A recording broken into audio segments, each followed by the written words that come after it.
بسم اللہ الرحمن الرحیم۔ اچھا، درس قرآن کا سلسلہ جاری ہے اور آج جو ہم آیت پڑھیں نا سورہ بقرہ کی آیت نمبر 70 ہے۔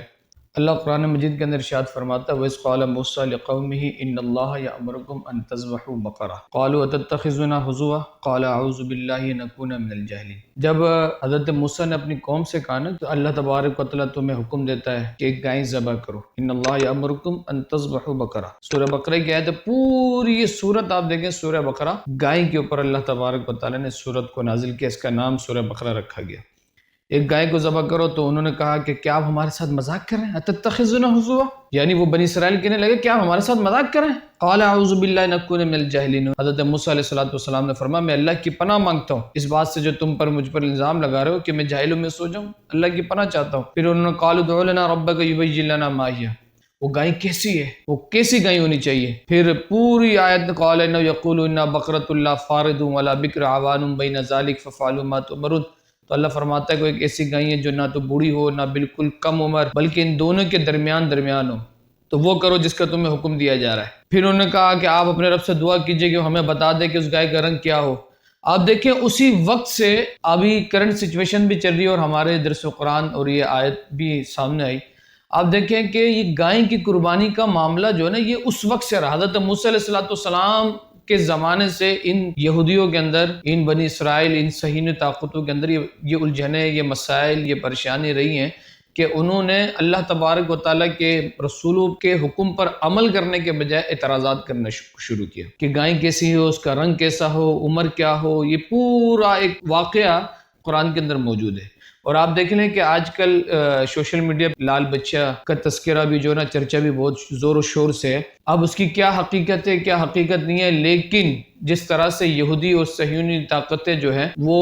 اس معاملے میں لگے ہوئے ہیں، اور جس طرح سے فلسطین کو اللہ رحم فرمائے، فلسطین کے مسلمانوں پر اللہ تبارک و تعالیٰ ان مسلمانوں پر غیب سے مدد فرمائے، اللہ کرے کہ مسلمانوں کو اتحاد و اتفاق عطا کرے کہ اتنے ممالک میں مسلمان موجود ہیں لیکن ہم کیا کردار ادا کر رہے ہیں، یار یہ سوچنے کی بات ہے۔ لیکن آپ دیکھیں کہ وہ لال گائے کا تذکرہ چل رہا ہے، لال بچیا کا تذکرہ چل رہا ہے، اور ان کا جو دی ٹیمپل انسٹیٹیوٹ ہے اس نے ابھی سپتمبر 2022 میں یہ کہا بھی کہ جس لال بچے کی ہمیں تلاش تھی وہ جنم اس کا ہو چکا ہے، اور پھر اس کو امریکہ سے ٹیکسس سے منگوایا گیا جس کی کئی لاکھ پاؤنڈ اس کی قیمت بھی ادا کی گئی۔ اور وہ لال بچہ جو ان کے نظریے کے مطابق، یعنی جو تورات کے اندر ان کا جو ہے، تلمود کے اندر، اولڈ ٹیسٹامنٹ جو ان کی کتاب، یہ ان کے مقدس کتابوں کا نام میں آپ کے سامنے شیئر کر رہا ہوں کہ جس میں ان کے راہبوں نے اور ان کی مقدس کتابیں تسلیم کی جاتی ہیں۔ ان کے ہاں اولڈ ٹیسٹامنٹ ہو گیا، نیو ٹیسٹامنٹ ہو گیا، بائبل ہو گیا، تورات ہو گیا، تلمود ہو گیا، یہ ساری ان چیزوں کے اندر یہ پورا باب موجود ہے اور اس کا پورا ذکر موجود ہے کہ ان کا جو مسیح ہے دجال، ہمارا تو مسیح نہیں ہے، اسی طرح سے عیسائیوں کا بھی وہ مسیح نہیں ہے۔ ہم عیسائیوں کے نزدیک بھی وہ ایک گمراہ شخص ہے، کافر ہے اور اس کی گمراہیت ہے۔ مسلمانوں کے نزدیک بھی اللہ ہمیں دجال کے فتنے سے محفوظ فرمائے، لیکن ان کی تھنکنگ ہے، ان کا ایک نظریہ ہے، ان کا ایک عقیدہ ہے، اور آپ وہ دیکھیں کہ وہ اپنے عقیدے پر، اپنے نظریے پر ایک عرصے سے محنت کر رہے ہیں۔ یہ لال گائیں، ہیکل سلیمانی، یہ سارا ارد گرد جو ہے نا اسی کے آپ یہ سمجھیں کہ معاملات ارد گرد گھوم رہے ہیں۔ اگر آپ تھرڈ ٹیمپل جو یہ بات کر رہے ہیں یہودی، اور جس طرح سے اس کے اللہ رحم فرمائے کہ مسجد اقصی کو یہ اللہ کروڑ بار استغفر اللہ تبارک و تعالیٰ مسجد اقصی کی حفاظت فرمائے، بیت المقدس کی حفاظت فرمائے، اللہ مسلمانوں میں ایسا گروہ پیدا فرمائے جو اس کی حفاظت کرے، اور اللہ تبارک و تعالیٰ کل امت مسلمہ کو اس مسئلے پر متحد ہونے کی توفیق عطا فرمائے۔ لیکن میں کچھ حقیقتوں کے اوپر بات کر رہا ہوں نا، آپ دیکھیں کہ یہ مسئلہ ابھی سے نہیں ہے، یہ تقریباً حضرت موسیٰ علیہ السلام کے زمانے سے لے کر اب تک 9 اس طرح کی گائیں انہوں نے ذبح کر چکے ہیں۔ اب یہ 10ویں گائیں ہے اور ایک روایت میں یہ 9ویں گائیں ہے، یہ 2 روایت ان کے ہاں سے آتی ہیں۔ اب اگر ہم 10ویں لیں یا 9ویں لیں، اور ایک گائیں کا کرائٹیریا، ہر گائے نہیں بچیا ہے، اصل میں ایک ایسا لال بچڑا بھی پیدا ہوا ان کے یہاں، جو ان کے راہب، ان کے صہیونی جو قوتیں ہیں، جو ان کے علماء مانے جاتے ہیں، وہ ڈیلی بیسس پہ اس پہ ورکنگ کر رہے ہیں، ڈیلی بیسس پر۔ افسوس امت مسلمہ کا ہے کہ امت مسلمہ ٹک ٹاک میں ادھر ادھر ان چیزوں میں لگی ہوئی ہے، ہم اپنے تاریخ کو بھول چکے ہیں، حقیقتوں کو ہم بھول چکے ہیں، لیکن وہ لوگ پوری دنیا پر حکومت کرنے کے چکر میں آپ دیکھ لیں آج سب سے بڑی کمپنیاں، سب سے زیادہ مالی وسائل، بینک آف انگلینڈ، یہ ساری چیزیں یہ یہودیوں کے کنٹرول میں۔ آپ اگر وہ ایک بٹن آف کر دیں تو آپ کی زندگی کے کئی مسائل پریشانیوں میں آ جاتے ہیں. سب چیز ایچ اینڈ ایوری تھنگ آپ یہ سمجھا، اگر میں کہوں 70-80% ان کے ہاتھ میں، ان کے کنٹرول میں، چاہے اس کا تعلق فائنینشیل ہو، چاہے اس کا تعلق الیکٹرانک میڈیا سے ہو، چاہے اس کا تعلق وسائل کے ساتھ ہو، چاہے اس کا تعلق ان پروڈکشن کے ساتھ ہو جو ہماری روزمرہ زندگی میں جن چیزوں کا شمار ہے. تو ان لوگوں نے تو اس طرح سے ہر معاملے کے اندر اپنی گرفت جمائی ہوئی ہے اور اپنے ایم پہ ورکنگ کر رہے ہیں، اپنے نظریے پہ ورکنگ کر رہے ہیں، لیکن امت مسلمہ اس حال سے بحال ہے اور اس راستے کو چھوڑ بیٹھے ہیں. تو ان کے نزدیک جو معاملات ہے، لازمی سے بات وہ یہی ہے کہ جب اس طرح کی گائیں، جو لال گائیں ہو، اس کا ہر بال لال ہو، سرخ ہو، حتیٰ کہ کھر بھی اس کا سرخ ہو، 2 سال 3 سال کی عمر کی ہو، وہ کسی کے قبضے میں نہ رہی ہو، اس سے کوئی مال اٹھایا نہ گیا، وہ کسی کام پہ نہ رہی ہو، کوئی اس کا مطلب اس پہ اس طرح کا معاملہ نہ ہوا ہو، اور وہ گائیں جو عیب سے پاک ہو، وہ گائیں جب مل جائے جس کا ہر بال ہر رواں لال ہو، جب اس طرح کی گائیں مل جائے پھر اس کی قربانی کی جائے گی، پھر اس کے کھال گوشت کو جلایا جائے گا ایک خوشبودار لکڑی میں، پھر اس کہ راکھ کو وہ راہب اپنے جسموں میں ملیں گے، اور ایک نومینیٹڈ جو ان کے راہب ہیں، سلیکٹڈ جو لوگ ہوں گے وہ، اور ایک قسم کا پانی ہے جس میں اس کو راکھ کو ڈال کے اس سے نہایا جائے گا. پھر وہ لوگ معاذ اللہ ثم معاذ اللہ مسجد اقصی کو گرانے اور اپنا تھرڈ ٹیمپل تعمیر کرنے کے لیے تیار ہوں گے. یہ سارا ہے. اگر ہم تھرڈ ٹیمپل کو دیکھیں نا تو ہیکل سلیمانی، اس کی تاریخ کی طرف جاتے ہیں کہ یار یہ ہیکل سلیمانی ہے کیا، اور یہ سارے معاملات کو اگر آپ دیکھتے ہیں تو یہ بات یاد رکھیے گا کہ حضور علیہ الصلوۃ والسلام ہجرت کے 1 سال 5.5 ماہ بعد آپ قبلے کی تبدیلی ہوتی ہے. آپ اگر دیکھتے ہیں کہ مسجد اقصی جو ہے بیت المقدس، یہ مسلمانوں کا بھی قبلہ رہا. آقا علیہ الصلوۃ والسلام بھی اس کی طرف رخ کر کے نماز پڑھتے رہے، صحابہ نے بھی اس کی طرف رخ کر کے نماز پڑھا. اچھا یہ وہی مقام ہے جہاں حضرت موسیٰ علیہ السلام کا خیمہ لگا ہے. القدس لنا جو ہے یہ 70,000 انبیاء کا مسکن رہا ہے. یہ سارے معاملات رہے. ایک عرصے تک حضور علیہ الصلوۃ والسلام بیت المقدس کی طرف منہ کر کے نماز پڑھتے رہے. جب حضور مدینے تشریف لے گئے تو اس کے 1 سال 5 ماہ 5.5 ماہ کے بعد یہ قبلہ تبدیل ہوتا ہے، اور وہ بھی ایک عظیم آقا علیہ الصلوۃ والسلام کی محبت کی علامت، اللہ اور اس کے رسول کی محبت کا اس سے پتہ چلتا ہے کہ آپ دیکھیں کہ اللہ تبارک و تعالیٰ نے قبلے کی چینجنگ میں جو آیتیں نازل کی، وہ ایک نماز ہے. نماز کی حالت میں قبلہ چینج ہو رہا ہے. جو مسجد قبلتین، پہلے وہ مسجد بنی سلمہ کے نام سے تھا، لیکن پھر مسجد قبلتین کے نام سے معروف و مشہور ہے. آپ دیکھیں عین نماز کی حالت میں اللہ فرما رہا ہے فولی وجہک شطر المسجد الحرام فلنولینک قبلتن ترضاہا. اللہ فرما رہا ہے ہم ضرور اس کو قبلہ بنائیں گے جس کو آپ قبلہ بنانا چاہتے ہیں. بڑے کمال کی بات ہے. خدا کی رضا چاہتے ہیں دو عالم، خدا چاہتا ہے رضا محمد. ماشاءاللہ. اب دیکھیں کہ اللہ کیا فرما رہا ہے ہم اس کو قبلہ بنائیں گے محبوب جس کو آپ قبلہ بنانا چاہتے ہیں. میں یہاں پہ ایک بات کہتا ہوں، اگر حضور مدینے کو قبلہ بنانا چاہتے ہیں نا تو اللہ مدینے کو قبلہ بناتا. خیر یہ اللہ اور اس کے رسول کی محبت. آج لوگ سمجھ نہیں سکے دین کو، اپنی مرضی سے معاذ اللہ کوئی ایسے بھی لوگ پیدا ہو گئے کہ جو حضور علیہ الصلوۃ والسلام کی شان میں توہین اور نقص بیان کرنا شروع کر دیتے ہیں. تو یہ ایک قبلے کی چینجنگ کا معاملہ ہوا. اب اچھا اگر آپ اس کو دیکھتے ہیں، اچھا آپ دیکھیں گے نا تو کعبے کی بنیاد کے 40 سال بعد جو ہے نا یہ مسجد اقصی کی بنیاد ڈال دی گئی تھی. اس کا ایک پورا حضرت داؤد علیہ الصلوۃ والسلام نے اس کی بنیاد رکھی، پھر آپ اس کا تعمیر نہیں ہو سکا تو حضرت داؤد علیہ الصلوۃ والسلام نے حضرت سلیمان علیہ الصلوۃ والسلام کو اس کی وصیت کی جب آپ کی وفات ہوئی اس سے پہلے آپ نے وصیت فرمائی کہ میرے بیٹے اس کی تعمیر کرنا یہ تمہارے ذمہ ہے. اچھا حضرت سلیمان علیہ السلام نے جب اس کی تعمیر کی، اچھا اس کا ایک عجیب معاملہ ہے، حضرت سلیمان علیہ السلام نے اس کی تعمیرات کا جو سلسلہ کیا وہ جنات کے ذریعے کروایا. اصل میں جو چیزیں نا وہ یہی ہے کہ ان کے ذہنوں میں یہ چیزیں چل رہی ہیں کہ اس میں کچھ ایسے خزانے، جادو خزانے، یہ کرشماتی چیزیں موجود ہیں جو ہمارے کنٹرول میں آ جائے گا تو پوری دنیا ہماری ملکیت ہو جائے گی، ہمارا مسیح دجال آ جائے گا. اب حضرت سلیمان علیہ السلام نے اس کی تعمیرات کا سلسلہ کیا. آپ نے جنات کے ذریعے اس کی تعمیرات کروائی، جنات کے ذریعے اس کی تعمیرات کروائی. اور ہوتا یہی تھا کہ بھائی صبح سے لے کر شام تک اس کی تعمیرات کا ہوتا، رات دن بھی ایسا بھی ہوا کہ رات دن بھی اس کی تعمیرات کا سلسلہ ہوا. اب جب حضرت سلیمان علیہ السلام کے انتقال کا وقت قریب آیا اور اس کی تعمیرات میں 1 سال کا وقت، مطلب اتنا وقت اور درکار تھا کہ 1 سال اس کے تعمیرات کی کمپلیٹ ہونے پہ. اب ہوا یہ کہ حضرت سلیمان علیہ السلام کے جب جو ہے وقت قریب آیا اللہ تبارک و تعالیٰ کی بارگاہ میں اور آپ کے وفات کا معاملہ ہوا تو آپ نے اس دن آپ نہا کے اور سارے معاملات کر کے آپ عصا لے کر باہر تشریف لیں. اور آپ کا معمول یہ ہوتا تھا کہ آپ کھڑے رہتے تھے نا، جنات حضرت سلیمان علیہ السلام کی خوف سے کام کرتے رہتے. تو ہوا کیا کہ آپ جب تشریف لائے اور آپ جنات کام کر رہے تھے، آپ عصا کی ٹیک لگا کر آپ کھڑے رہے، اسی حال میں آپ کی روح کو قبض کر لیا گیا اور آپ اسی حال میں اللہ تبارک و تعالیٰ کی بارگاہ میں چلے گئے. جب اس حال میں آپ کھڑے رہے تو 1 سال تک آپ ایسے کھڑے رہے عصا کی ٹیک لگا کر. دیکھیں اللہ کا کتنا بڑا مطلب یہ کرم ہے، اور حضرت سلیمان علیہ السلام کا یہ معجزہ ہے کہ اللہ تبارک و تعالیٰ اپنے محبوبوں کی کس طرح سے حفاظت کرتے، اور کیا شان ان لوگوں کی کہ حضرت سلیمان علیہ السلام کا جسم اطہر جو ہے وہ 1 سال تک ٹیک لگا کر عصا کے ساتھ ٹیک لگا کر کھڑا ہے. اب جنات دن میں بھی کام کر رہے ہیں، رات میں بھی کام کر رہے ہیں. پہلے تو ایسا ہوتا تھا کہ حضرت سلیمان تشریف لے جاتے تو جنات بھی چلے جاتے ہیں. اب جنات کی تو ہمت ہی نہیں ہو رہی کہ ان کو پتہ کہ پیچھے حضرت سلیمان علیہ السلام کھڑے، اور جنات آپ سے بڑا خوف کھاتے تھے. تو انہوں نے 1 سال لگاتار کام کرنا شروع کیا، حتیٰ کہ جب مسجد اقصی کی تعمیر ہو گئی اور یہ اپنے کمپلیٹ ہونے کی طرف گیا تو اللہ کا کرنا کیا ہوا کہ رب کی تدبیر ہے، رب کی حکمت ہے. بندہ جتنی اپنی کوشش کر لے، اپنا ذہن لڑا لے، لیکن رب کی تقدیر ہمیشہ غالب رہتی ہے، رب کی تدبیر ہمیشہ غالب رہتی ہے. بات یاد رکھیے گا ناظرین. اب ہوا کیا کہ دمک جو ہے حضرت سلیمان علیہ السلام کی عصا کو کھانے لگا، اور آپ کی عصا پر دمک لگ گیا. دمک جیسی لگا تو حضرت سلیمان علیہ السلام کا جسم اطہر زمین کی طرف تشریف لایا، اور اب زمین پر تشریف لائے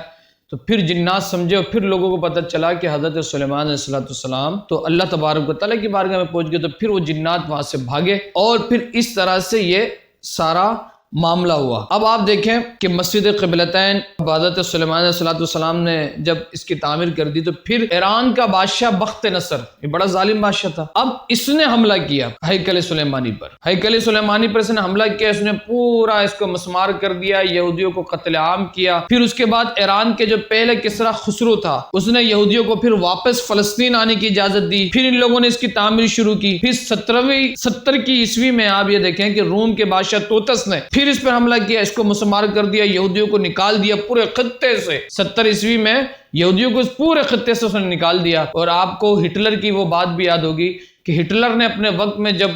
دنیا میں قتل و غارت کرنے نکلا وہ، تو ہٹلر نے ایک بات کی کہ اگر دنیا میں امن چاہتے ہو نا تو ایک یہودی بھی زندہ نہیں ہونا چاہیے. اور دنیا میں امن کے خلاف اور امن توڑنے والے جو لوگ ہیں نا وہ یہودی ہیں، اور یہی کردار ادا کر رہے ہیں. اور ہٹلر نے اس وقت اپنے زمانے میں بات کی. خیر اس طرح سے یہ جو ہے اس کا معاملہ رہا. پھر عہد فاروقی میں حضرت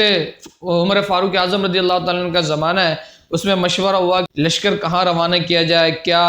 لشکر جو ہے کساریہ کی طرف روانہ کیا جائے یا فلسطین یعنی بیت المقدس کی طرف روانہ کیا جائے کہ مسجد اقصی اپنے قبضے میں لیا جائے. اور اس وقت جو ہے وہ رومیوں کا اس پہ قبضہ تھا. تو پھر مولا کائنات مولا علی مشکل کشا رضی اللہ تعالیٰ عنہ نے حضرت عمر فاروق اعظم رضی اللہ تعالیٰ عنہ کو مشورہ دیا کہ امیر المومنین میرا مشورہ یہ ہے کہ لشکر جو ہے کساریہ کے بجائے بیت المقدس کی طرف روانہ کیا جائے. تو پھر حضرت ابو عبیدہ بن جراح رضی اللہ تعالیٰ عنہ کو اس لشکر کا امیر لشکر چیف آف آرمی سٹاف بنا کر پورے مجاہدین آپ کے ساتھ اس میں، اور 5000 مجاہد روزانہ اس کے لیے روانہ ہوتے. اور اس طرح سے جب آپ جو ہے بیت المقدس پر آئے اور آپ نے رومیوں نے کیونکہ بہت سخت اس کا محاصرہ کیا ہوا تھا، بہت سخت محاصرہ کیا ہوا تھا. اب ہوا یہ کہ 11 دن تک نا یہ لڑائی چلتی رہی. 11 دن تک مسلمانوں میں بھی بہت سے لوگ شہید ہوتے رہے، وہاں بھی معاملات چلتے رہے، لیکن کوئی رزلٹ آیا نہیں. 11 دن کے بعد راہبوں کا جو بڑا ان کا راہب تھا وہ کمامہ، وہ آیا اور اس نے حضرت ابو عبیدہ بن جراح سے